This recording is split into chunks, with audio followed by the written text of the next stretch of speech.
Estudo 8 em Hebreus. Bom, eu vou fazer a abertura. Toda vez eu começo falando da aula anterior e não sei o que, hoje eu vou fazer diferente.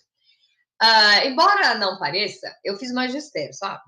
Tive aula de pedagogia, tu não acredita? Eu, professora, gente, pois é, eu não acredito. Mas eu fiz magistério para dar aula para criança, então foi um caso sério, né? Mas o que acontece ali? Existe uma forma de ensino que é do todo para as partes. Existe uma que é do concreto para o abstrato. E eu vejo isso com Deus na Bíblia. Porque se você for analisar, tudo o que tem descrito lá nos primórdios, né, é tudo direcionando para a concretização no futuro. Então, o que acontece aqui? Quando nós vemos escrito lá que para lhe passar o anjo da morte e desviar de algumas pessoas, o que lá no Egito, né? Como que era? Passava sangue de um cabrito, de um cordeiro no umbral da porta que era de madeira, certo? Então nós vemos que Jesus nos livrou da morte, derramando o sangue dele sobre a madeira, tá? Então, o que acontece? Nós vemos isso muito na Bíblia. Quando você começa a perceber, é muito mais fácil para uma criança, você mostra o concreto, que ele põe a mão, que ele sabe quando ele domina aquilo, aí você vai para o abstrato, tá?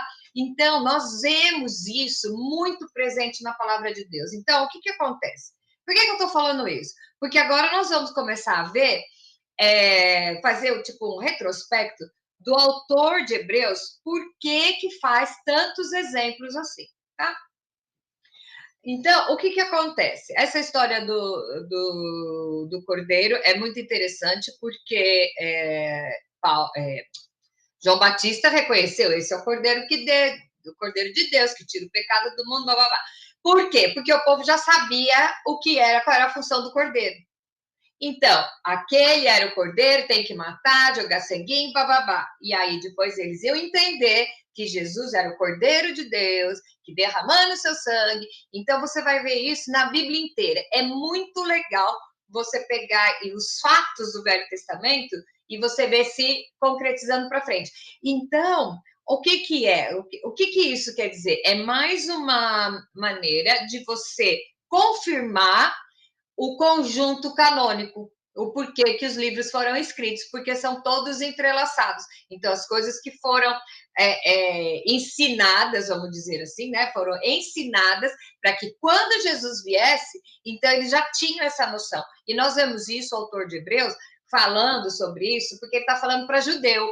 Então, ele era uma pessoa muito culta e conhecedora da lei e dos usos e costumes dos judeus. Então, ele vai pegar toda a base da cultura judaica para poder explicar o cristianismo para esse povo. Porque, na verdade, esses judeus, eles tinham se convertido e estavam voltando por causa de medo de perseguição, nós já falamos isso nos outros estudos. Então, o que ele pega? Ele vai pegar e ele está provando, nós estamos no capítulo 8, e nós vimos que até agora ele está fazendo isso. Ele pega uma parte da lei e vai explicando, colocando Jesus como segmento. Então, hoje, eu tenho uma concepção sobre a carta aos Hebreus que eu acho que é o resumo de tudo. E eu nunca vi a carta aos Hebreus assim, que eu nunca tinha feito um estudo assim minucioso. E agora eu estou vendo que quem é judeu ou quem tem dúvida do poder de Jesus, da importância de Jesus, vai entender aqui na Epístola aos Hebreus, tá? Então, nós já vimos várias alegorias, nós vimos até explicando a história do Melquisedeque, então nós vimos tudo isso, e aqui nós vamos falar da aliança. Então, a aliança, tô sem esqueci de trazer um anelzinho aqui. A aliança é circular. Por que a gente usa aliança quando casa, né? Porque ela é circular, ela tem começo, mas não tem fim. Ela é soldada de uma maneira que não tem fim, tá? O arco-íris é uma aliança. Deus fez uma aliança. Ai, mas é pela metade. Pela metade se você é terraplanista. Se você concorda que o mundo é redondo, então você sabe que o arco-íris é redondo, você vê pela metade, porque é onde que você está vendo, tá?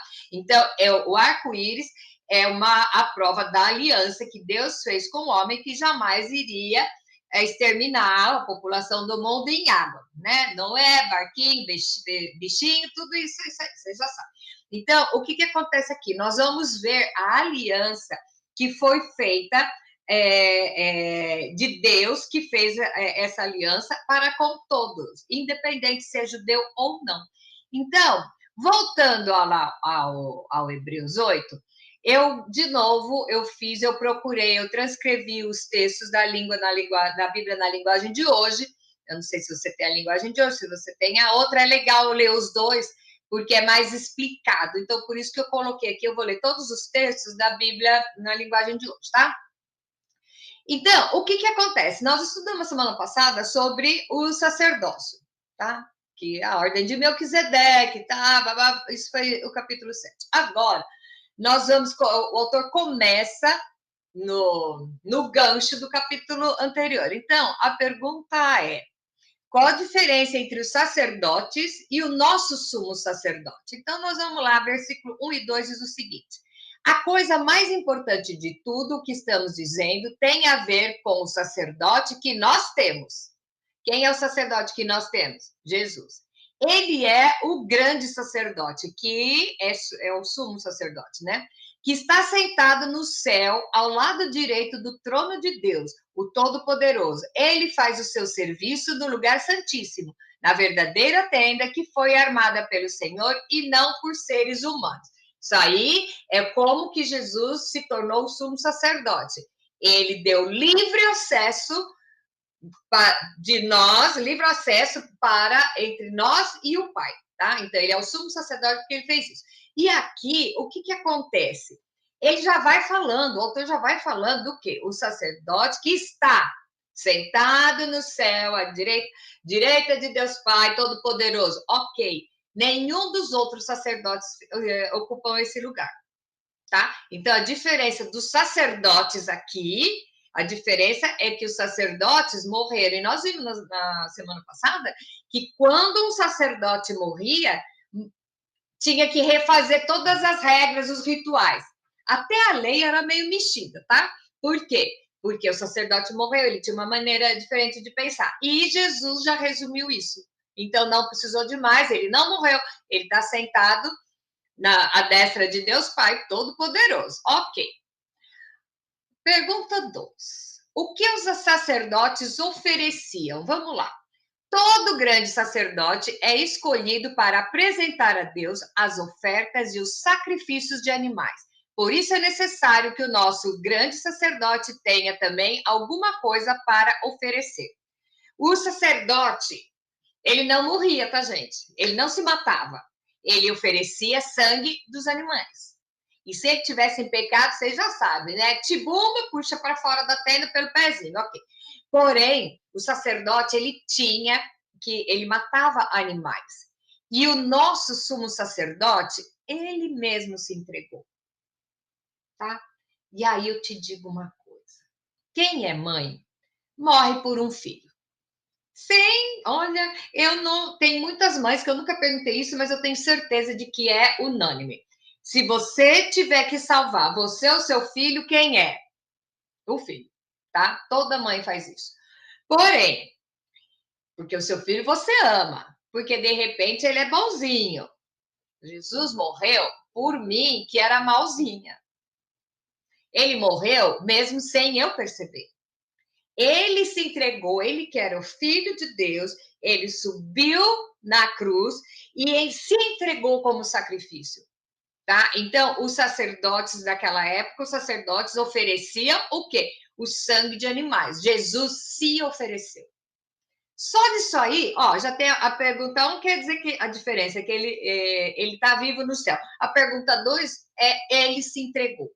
Ele se entregou por nós, tá? Então, os sacerdotes ofereciam sangue de animais. Ele subiu e ele se entregou, tá? Terceira, qual a razão de Deus instruir Moisés na maneira de sacrificar? Olha que interessante isso aqui. Ele menciona Moisés porque a religião judaica é baseada na lei de Moisés, tá? Que eram os 10 mandamentos, vamos lembrar, os 10 mandamentos, depois tinha desses 10 mandamentos, já tinha 365 mandamentos, que eram para cada dia do ano, aí depois tinha os 600 e não sei quanto, eu sei que é mais ou menos quase 1000 mandamentos e ordenanças que o judeu usa, tudo baseado na época de Moisés, tá? Então, vamos lá. O texto. Se ele estivesse na terra, não seria sacerdote, pois existem sacerdotes que apresentam as ofertas de acordo à lei de Moisés, certo? Qual que é a lei de Moisés? Sacrifica o animal, faz circuncisão, ok, entre outras, mas é isso aí. O trabalho que esses sacerdotes fazem é, de fato, somente uma cópia e uma sombra do que está no céu. Foi isso que aconteceu quando Deus falou com Moisés. Quando Moisés estava para construir a tenda, Deus disse: tenha cuidado para fazer tudo de acordo com o modelo que eu lhe mostrei no monte. Então, o que acontece aqui? Já vai falando que as ordenanças que Deus deu para Moisés já era refletindo no que tinha que ser feito mais para frente. E assim como ele deu as regras para se fazer a tenda, né? Que era onde as pessoas adoravam naquela época, né? Era uma tenda que era movida. Então Deus está falando para ele fazer tudo de acordo com a minha orientação, porque tudo que reflete no futuro, tá bom? Aí vem, por que a aliança de Jesus é melhor do que a aliança de Moisés? Tá? Vamos lá. Mas, de fato, Jesus foi encarregado de um serviço sacerdotal que é superior à dos sacerdotes, pois a aliança que ele conseguiu é melhor, porque ela se baseia em promessas de coisas melhores. Pois, se a primeira aliança tivesse sido perfeita, não seria necessário uma nova aliança. Esse trecho mostra bem, começa a falar sobre a aliança. Por que teve que ter uma nova? Porque a perfeita é só em Jesus. Poderia ter tido um montão, mas a de Jesus é que era perfeita. E a de Jesus veio para ficar. Então, tudo aquilo que Deus ensinou no Velho Testamento, quando chega com a vinda de Jesus, tudo aquilo está cumprido. Não vai haver outra. Porque Jesus é a perfeita realização das leis de Deus, tá bom? Vamos lá. Só que aí, o que acontece? O povo começou a dispensar essa aliança. Então, o que é a pergunta 5? O que é? O que passou com o povo por desprezar a aliança de Deus com eles? Olha a importância de você levar as coisas de qualquer maneira. Eu sou crente só de domingo. Porque isso aí é mais ou menos. Não é bem assim. Quando fala não é bem assim, você vê que a fé da pessoa também não é bem assim, tá? Esse negócio de, você é. Eu adoro ouvir que eu sou fanática, porque quem foi mais fanático foi Deus, que ele matou o filho dele. Então, ele foi muito mais fanático que eu, tá? Bom, aí vamos lá. O que passou com o povo por desprezar? Então, versículo 8 e 9 diz o seguinte: mas Deus vê que o povo é culpado e diz: está chegando o tempo, diz o Senhor, em que farei uma nova aliança com o povo de Israel e com o povo de Judá. Essa aliança não será como aquela que eu fiz com os antepassados deles, no dia em que os peguei pela mão e tirei da terra do Egito. Não foram fiéis à aliança que fiz com eles, e por isso, diz o Senhor, eu os desprezei. Olha isso! Gente, nós temos que ler de novo. Eles não foram fiéis com a aliança que eu fiz com ele, e eu os desprezei. Aí, você pensa, se você está sendo desprezado, ao ponto de ser desprezado por Deus. Né? A minha mãe vivia falando que, né, que os mornos, Deus vai vomitar da boca. Fala, você quer ser vomitado por Deus, né? Ser o vômito de Deus? Não, eu não quero, mas eu também não quero ser desprezado por ele. Porque a aliança que ele fez, aquela antiga, era para o povo. Vocês sabem, essa viagem era de uma viagem de 2 semanas. Vamos dizer, estava todo mundo carregando um monte de coisa quando saiu do Egito para a Terra Prometida, né? Então, tá, cada um, vamos contar aí, vai, demorou. Eles ficaram 40 anos. O que é 40 anos? Gente, é tempo demais. Por quê? Porque não se comportaram de acordo com a aliança. Aqui o autor fala: Deus tirou o povo, carregou pelas mãos, sabe, criancinha? Pega na mão e vamos aqui com a tia? Então, Deus fez isso e nem assim eles reconheceram. Então, veja bem, vocês sabem qual foi o primeiro desfile de carnaval da história? Com carro alegórica e tudo? Então, foi quando Moisés desceu do Monte Castabos. O que ele viu? O povo tudo pulando e se, né, divertindo embaixo de um bezerro de ouro. Aí o pessoal do Rio de Janeiro fala: nossa, o nosso carro alegórico era o melhor, mas, cara, não era não. Não era não. O de Arão era melhor, que era um bezerro de ouro. Tá aí o povo tudo atrás. Moisés perdeu a paciência. A hora que Moisés viu aquilo, gente, ele catou as tábuas que foi escrita por Deus e quebrou de raiva. Ele deixou a parte humana dele naquela hora, né? Então, o que aconteceu? As pessoas tinham visto tudo. Tinham visto e estavam se sujeitando, se contentando em ficar reclamando e reclamando. Aí o que aconteceu? Reclamou, reclamou, reclamou, não cumpriu a aliança, não acreditou na aliança e Deus os desprezou. Essa palavra é muito forte, tá? Vamos lá. 6. O que a nova aliança proporciona? Vamos lá. Quando esse tempo chegar, diz o Senhor, farei com o povo de Israel esta aliança. Eu porei as minhas leis na mente deles e no coração deles a escreverei. Isso é a nova aliança de Jesus, tá? Eu serei o Deus deles e eles serão o meu povo. Tá? Você já parou para pensar? Deus fala que a nova aliança dele, que é através de Jesus, as pessoas, ele vai, olha aqui como ele foi mais legal conosco do que com o povo lá. Porque ele diz o seguinte: a nova aliança, eu porei as minhas leis na mente deles e no coração deles. Então, o povo da era moderna, da era da graça, que é a baseada depois de Jesus, o que nós temos? Qual é a vantagem que nós temos em cima dele? É o Senhor que está colocando o mandamento na nossa mente e no nosso coração. Ele está escrevendo a lei dele no nosso coração. Então, veja você, como o tratamento conosco está sendo diferente do que foi com o povo lá. Porque nós somos mais bonitinhos? Não, porque nós estamos sob o sacerdócio de Jesus. Nós estamos lavados pelo sangue de Jesus e o povo do Velho Testamento não. Nem Abraão, nem Davi, nem os bambambam lá, os profetas, eles não estavam sob a tutela de Jesus. Porque Jesus, ele é o nosso sumo sacerdote, então, hoje ele trabalha de uma forma diferente do que daquela época, ok? E um dia, com calma, nós vamos explicar depois o que aconteceu com quem morreu antes de Jesus, tá? Mas isso é papo para outro vídeo que é longo. Então, vamos lá. A pergunta 7 vai dizer o seguinte: na nova aliança, quem conhecerá o Senhor? A nova aliança somos nós, depois de Jesus. E diz o seguinte: ninguém vai precisar ensinar o seu patrício nem o seu parente, dizendo: procure conhecer o Senhor, porque todos me conhecerão, tanto as pessoas mais humildes como as mais importantes. Isso aqui é Deus firmando a aliança dele, é ele prometendo sobre a palavra dele, ele está jurando por ele mesmo que ele vai agir. Aí eu te digo, como? Como que Deus vai agir para que as pessoas entendam os mandamentos dele?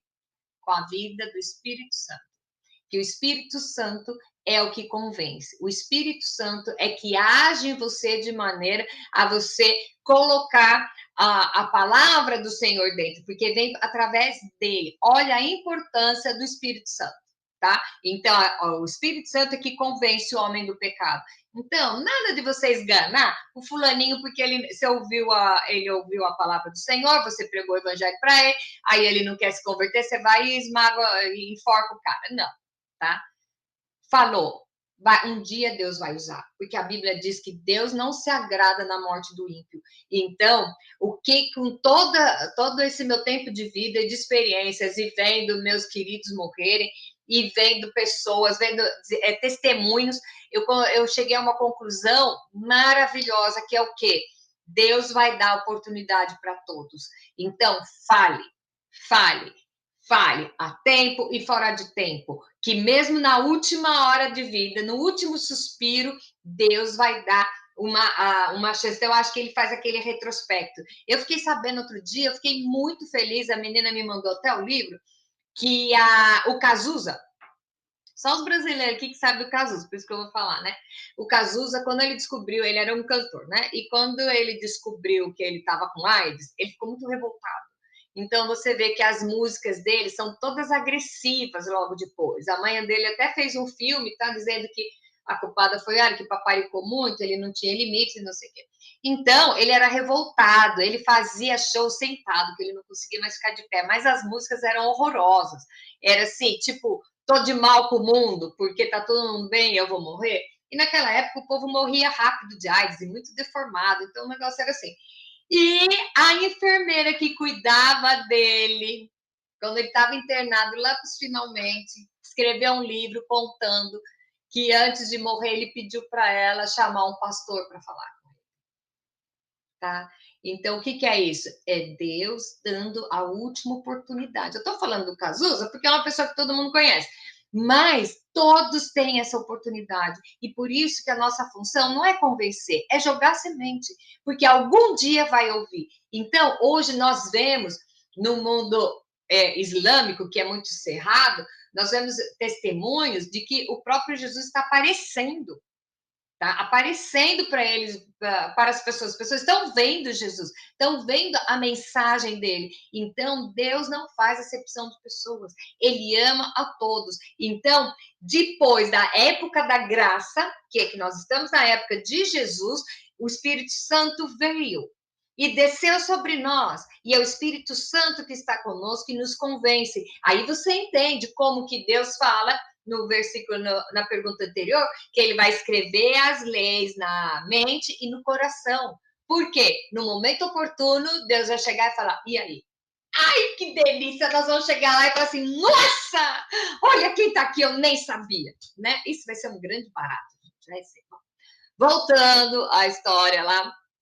Então, a nova aliança, o que que é? Vem a palavra do Espírito Santo, com a aliança, a nova aliança, vem o Espírito Santo que vai fazer, vai ensinar o povo, tá? Então, o Espírito Santo, ele te dá sede e fome da palavra. Vão te dar vontade de ficar orando, ele te dá esse apoio, tá? O Espírito Santo é que nos ensina, é que ele nos apoia a poder ter conhecimento da palavra do Senhor e não nos perder todos, né? Então vamos lá. Pergunta 8. Na prática, qual o resultado de Jesus como sumo sacerdote? Você vê que o autor esmigalha o assunto para todo mundo entender, tá? Então, qual é o resultado de nós termos Jesus como sumo sacerdote em vez do outro sacerdote? Pois eu perdoarei os seus pecados e nunca mais me lembrarei das suas maldades.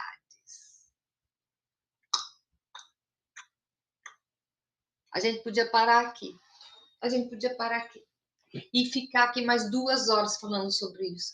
A ação do Espírito Santo, que é a vinda do Espírito Santo, que é a confirmação da aliança, da nova aliança, o que faz?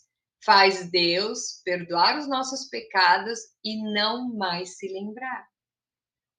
Já parou para pensar nisso? Que legal! Você chegar ao ponto que Deus olha para tudo aquilo que você já fez e ele fala assim: tá tudo certo, porque eu vejo em você o sangue do meu filho, eu não vou me lembrar das suas imperfeições, das suas maldades, das suas culpas. Então, esse versículo aqui, olha, quem tem Jesus como sumo sacerdote, Deus perdoará os seus pecados e nunca mais me lembrarei das maldades. Só isso já é um conforto, né? Mas tem mais. Vamos lá, pergunta 9. Diante da nova aliança, o que acontece com a velha? a velha aliança. Isso aqui é para a gente falar com a judeusada, com aquele povo que se converteu e estava voltando para a velha aliança. Vamos lá. E quando Deus fala da nova aliança, é porque ele já tornou velha a primeira. E o que está ficando velho e gasto vai desaparecer logo. Então, é judeu falando para judeu. Se você está agarrado na velha aliança ainda, ô cabeção, a nova aliança aniquila a velha. Porque pela velha aliança, você tinha que fazer, você fazia os sacrifícios, a nova aliança é descansar no Senhor. Então aquela já não serve mais. Por que tem gente que ainda quer ficar, se acha que é mais confortável, porque ele consegue ele purgar os próprios pecados? Né? Então você vê a judeusara, não, porque eu sou povo de Deus, eu acho um barato judeu se orgulhando porque ele é povo, porque você é povo de Deus, amém, que legal, eu não sou testemunha, eu sou filho. A nova aliança é essa. Aqui, a velha aliança, você tinha que cumprir rituais, e mesmo assim você não conseguia, porque ninguém consegue cumprir a lei 100%. Não consegue. Como que nós conseguimos? Por Jesus. E mesmo assim, o que a gente não consegue, está perdoado nele. Então, como uma pessoa acha mais confortável, barrei aqui, uma pessoa se acha que é mais confortável viver sobre a antiga graça, a antiga lei, a antiga aliança, os antigos rituais, os antigos mandamentos. Como? É aquele povo que não consegue descansar, que acha que a salvação tem que ser pelos próprios meios. Então, vai ficar batendo cabeça aí a vida inteira e ainda pode chegar lá no final das contas e ainda errar o alvo. Olha, aí é complicado, né? Então, eu acho que ficou bem claro a diferença da velha aliança e da nova aliança. A partir de Jesus, com a descida do Espírito Santo, a aliança de Deus é perene. A aliança de Deus fez conosco é perene, é plena, não precisa de mais nada. Ai, porque eu vou fazer uma promessa, vou andar não sei quanto para conseguir conquistar a graça. Aí Jesus fica lá de cima assim, nossa, meu cabeção, na hora que você chegar lá, você me fala, tá? Não precisa. Porque nós temos um sumo sacerdote. Nós temos um sumo sacerdote. Aí você fica pensando, nossa, judeusada, então, tá tudo ferrado. Não. Como tá para vocês? Eu estava no seminário ainda, e uma das matérias era sobre o judaísmo, e o cara era um judeu convertido. E ele dizia, isso, gente, eu fiz seminário tem mais de 20, quase 30 anos já. Tá? Já encontrei minha idade, ó. Mais de 30 anos. E esse cara, ele dizia, ele era judeu, ele falava assim, hoje, mais de quase 80% dos judeus já são cristãos. É isso aí. É isso aí. Tanto que se você for ver lá no Apocalipse, quando descer as duas testemunhas, eu acho que os que não eram vão ficar naquele dia, né? Porque Deus ama o povo. Claro que Deus ama, tanto que ele dá outra chance. Então, o que você tem que fazer? Tem que ter sabedoria. A sua fé não tem que ser uma fé cega. Você tem que raciocinar. Por isso que eu estudo e eu incentivo você a estudar a palavra, porque você vai ter uma coisa lógica. Você vai saber, porque quem escreveu na sua mente, no seu coração, foi o Espírito Santo. Então, não adianta você ficar esperando, você vai dormir e Deus vai botar um negócio na sua cabeça, fazer um download de uma hora, você já vai estar sabendo tudo. Não, você vai aprendendo gradativamente, de acordo com a sua necessidade. Mas a ideia é o quê? Não vou parar, não vou parar. Então, hoje eu sei mais coisas do que eu sabia ontem. As experiências que eu tenho hoje têm que ser melhores do que eu tive antes. Então, hoje, você tem que estar num nível que você está subindo, você está subindo. Então, a caminhada, nossa caminhada é diferente. De repente, eu estou caminhando de um lado, já abandonei certas coisas e aprendi outras diferentes de você. Deus sabe o que é qual a regra que ele vai lidar com cada um, porque Deus é onisciente, ele sabe de tudo. E ele malhou o filho dele numa cruz. Para o quê? Para eu não ter que ficar fazendo ritualzinho, para eu ser livre das cadeias, sabe? Aquele negócio de você ter que cumprir, e acabou tudo isso em Jesus Cristo. Ele foi o nosso sumo sacerdote, e não vai haver outra aliança, porque o mundo vai se define antes de Cristo e depois de Cristo, até na história. Até o povo que se diz, ai, eu sou ateu, não sei o quê, sabe que Jesus dividiu a história.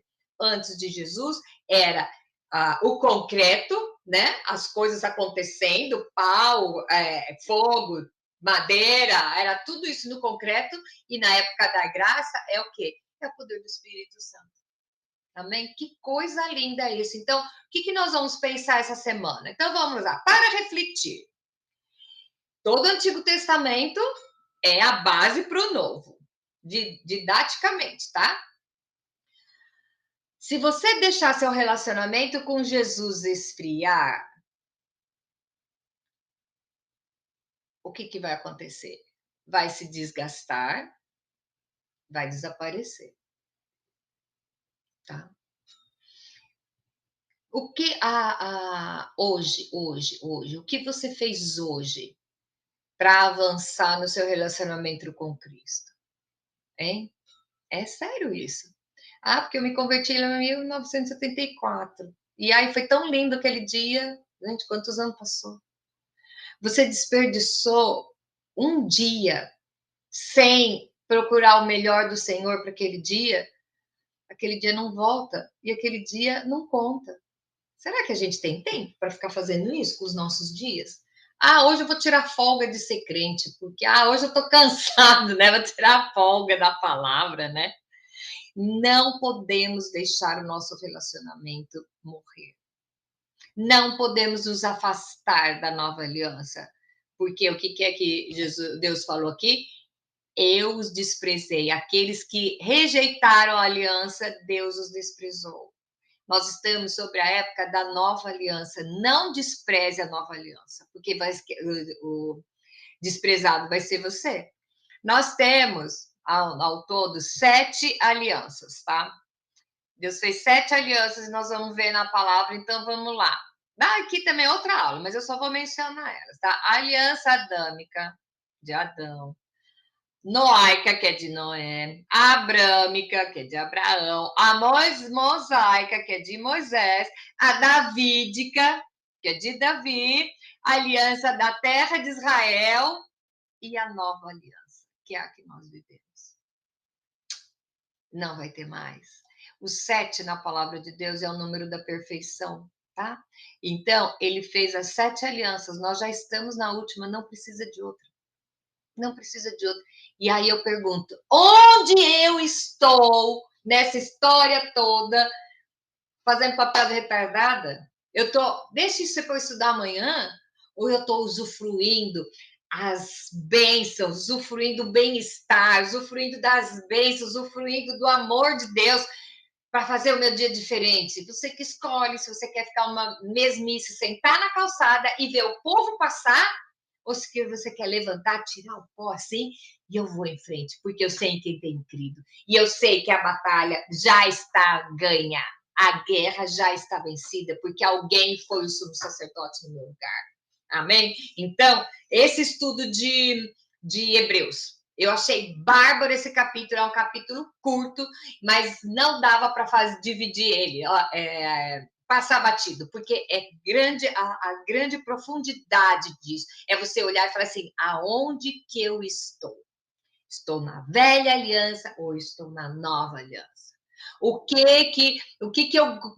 Como eu me sinto melhor? Fazendo aqueles rituais, aqueles negocinhos todo, ou está trabalhando para agradecer o Senhor e para engrandecer o nome dele? Então, vamos pensar isso. Nós temos uma semana para você pensar e ficar remoendo em qual aliança você está. Amém? Deus abençoe a nossa vida e que Deus abençoe as nossas escolhas. Deus abençoe os nossos dias. Deus abençoe os nossos pensamentos. Que Deus dirija as nossas vontades, os nossos desejos. Que Deus tenha liberdade para secar a nossa lágrima, para pegar, sabe, para pegar no colo e falar assim: "Fica tranquilo, porque eu sou o pai, eu estou cuidando de tudo. Nós temos direito a tudo isso pela nova aliança, não vamos desperdiçar em momento algum da nossa vida". E não se esqueça, hoje pode ser o primeiro dia do resto da sua vida. Beijo, até semana que vem. Ou se ele voltar antes, bye bye.